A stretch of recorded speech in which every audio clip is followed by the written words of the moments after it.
Netflix eyes another price hike for 2024. What's the buzz? Netflix subscribers may need to brace themselves for another potential price hike in 2024, as analysts suggest the streaming giant could be eyeing increased subscription fees to bolster its revenue and earnings growth. While Netflix hasn't officially announced any plans for a price hike, analysts at UBS Securities foresee the possibility of an uptick in subscription costs. According to John Hodulik of UBS, rate increases are expected this year, with a potential to significantly boost Netflix's total revenue from 7% in 2023 to approximately 15% in 2024. The memory of Netflix's last price hike, implemented in October 2023, is still fresh for many subscribers. The basic plan saw a $2 increase to $11.99 per month, while the premium plan surged to $22.99 per month, making a 15% rise from its previous price. Similar adjustments were observed in various regions, including the UK, France, and Australia. Despite potential concerns from subscribers,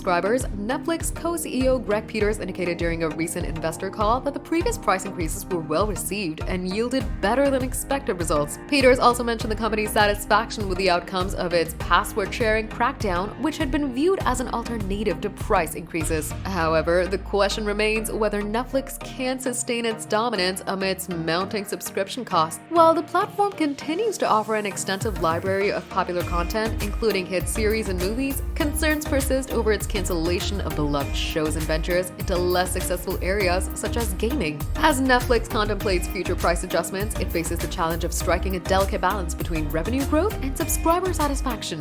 With potential increases on the horizon, subscribers may find themselves weighing the value of their Netflix subscriptions against rising costs as the streaming giant navigates the ever-evolving landscape of the entertainment industry.